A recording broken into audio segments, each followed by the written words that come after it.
Hey, what is up guys, welcome to the channel. Today I'm starting a new series of videos in which I'm going to explain you the entire process of creating an overpowered build in Mass Effect Andromeda. So I'm going to go over the best armors, weapons and skills needed in order to achieve that. And starting off with this video, I'm going to go over the best armor sets and we're going to analyze them and see which ones are best in different situations. So let's go ahead and start off right here in the research center, and for the sake of simplicity I'm going to analyze them in the exact order that you see them in the research center. So starting off with the Hyper Guardian armor set, this is something that I use for my overpowered melee build and it's perfectly suited for the Vanguard archetype. If you're planning to play a Vanguard, this is your go-to armor set out of all of them, and it provides you the exact buffs that you need in order to make Vanguard that much better. So it gives us max health, max shields, and the chest also gives us an additional 34% melee damage bonus at level 7. That is exactly what a Vanguard needs. You're going to be very up close and personal to the enemy and you're going to rely on melee damage a lot, and this has baked right into it all the stats which you need to achieve just that. This is exactly what I use and this is exactly what I recommend to anyone who's trying out the Vanguard profile. Moving on to the next armor set, we have the N7. This is something that I used for my biotic god build and it also gives us the best stats that a biotic focused build would use. So it increases the biotic power damage, the biotic recharge speed, and it gives us max shields. And if you didn't see the video, which I suggest you to go ahead and do, we basically based that build upon maximizing shields in order to power up the lance as much as possible. So we could spam it and cause as much explosion as possible. Definitely make sure to go ahead and check it out. It's a fun build and the N7 fits it so perfectly. It's honestly my favorite so far. Moving on to the next one, in Helios we have the Angaran set. This is something that you would use if you heavily relied on the tech tree. Honestly, I have never found a use for this build. All the tech abilities that I've used were there to buff up the damage for certain abilities. So for example, tactical cloak in order to buff up the weapon damage, or I'm using invasion to buff up weapon damage and all of that. But I've never used an exclusive tech build before. In my opinion, a full tech build will never be as good or as powerful as a full biotic build. It's just not comparable for the simple fact that Adept is way better than Technician. So that is just my personal opinion. You can go ahead and try it out. You're going to do some damage, but you're not going to be the best. The next one here is the Cat armor set. This is something that I would recommend you take if you want to go with a full weapon damage build. So we're not going to use the entire set, we're going to mix and match it with different sets, but we're going to use some parts of it. So the parts that we're always going to use will be the cat arms and the cat legs. These are the only secondary parts which increase weapon damage. What we will use them with would be a combination of Helios icon helmet, which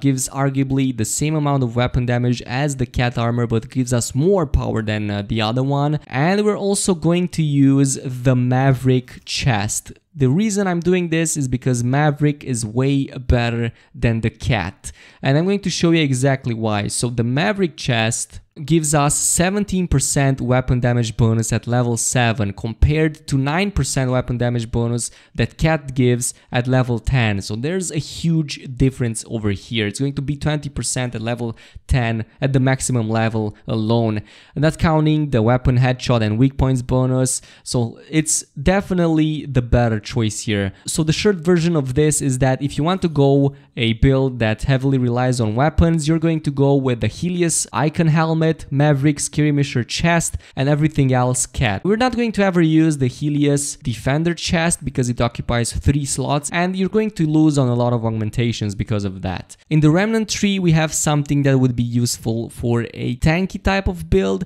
but honestly I found myself not using it as much as I thought I would. I wouldn't really recommend any tanky build on Mass Effect Andromeda unless like you really want to test things out. In my opinion, on the highest difficulty, offense is the best defense. If you're low level or if you find yourself in situations where you die a lot and you might need a little bit of extra health, you can go ahead and put this up. And that was basically it with the researchable armors. We also have armors that are not researchable. They can only be gotten from chests or from enemies or different encounters. We already went over one of them, the Maverick Skirmisher chest.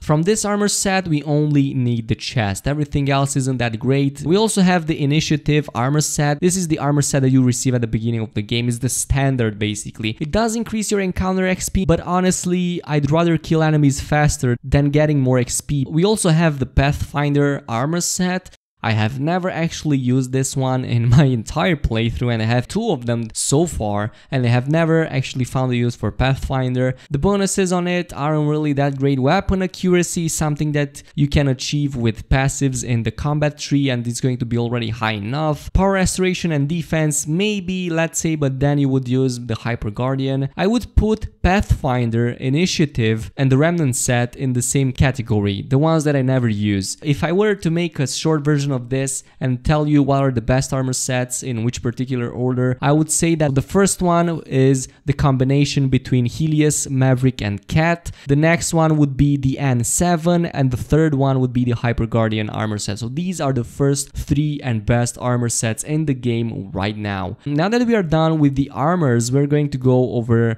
the augmentations. So there are a few augmentations that I always use on my build. Some of them are situational, some of them can be used in multiple builds, but I'm going to go over all of the ones that I'm using. So biotic damage booster is the one that I've used on my biotic god build. It's so good, it gives you so much biotic damage, and it stacks. That is the most important part of that. You can use multiple of these. You can use up to 4 or 5 depending on which cryopods you chose. Moving on to next, we have duration boost module. This one is what I normally use on any build that relies on weapon damage. Reason being is that the best weapon-centric builds rely on some active abilities, and by that I mean Turbocharge and Tactical Cloak, and I want to extend the duration of both of those for as long as possible. This comes in perfect just for that, and of course it also stacks. That's why I have so many of them, because it stacks and I can put them on multiple builds. Kinetic Coil is again very good. It also stacks and it gives you a lot of damage resistance, but this one can only be put on a chest and on the weapon. And on the weapon, it's also very good. It's the only augmentation that increases weapon damage. Shield Oscillator, this one restores 25% shields upon enemy kills if you put it on the chest, or it restores 25% shields when your clip empties if you put it on the weapon. This is what I used on both my weapon and my chest piece on the Biotic God build, on the Adept profile one. And that is basically it when it comes to augmentations and armors. And the last part that I want to talk about over here is the fusion mods, and this is very important, probably the most important part, because the fusion mod which you choose will definitely change your playstyle. So if you checked any of my previous builds that I've made, which again I'm recommending you to go ahead and check out, I have heavily used the fusion mod of Adrenaline. It's hands down the best fusion mod out there. It's actually so good, it's in a category of its own. What it does is that it resets all your active abilities every time you kill a foe. So let's say you fight a big group of enemies, kill one, well, you will be able to spam your abilities again, kill one again, move on, and it will endlessly reset until you just wipe out the entire camp. And that is, in my opinion, completely overpowered. I hope they don't change it. It has a downside though, which is really negligible if you think about it. So even though it resets your active abilities upon enemy kills, it reduces your recharge speeds by 50%. Normally you would say that that is a big disadvantage, but trust me, you won't even care. Other honorable mentions here, which are situational and which I found myself using. One of them is fusion mod of battering. This one increases the melee damage at the cost of basically everything else. Normally I would say it's bad, but for my Vanguard melee build it was good because I was only relying on melee damage, nothing else. Everything else that I was using was basically there to complement and to increase my already big melee damage. Biotic Mastery, same story, situational.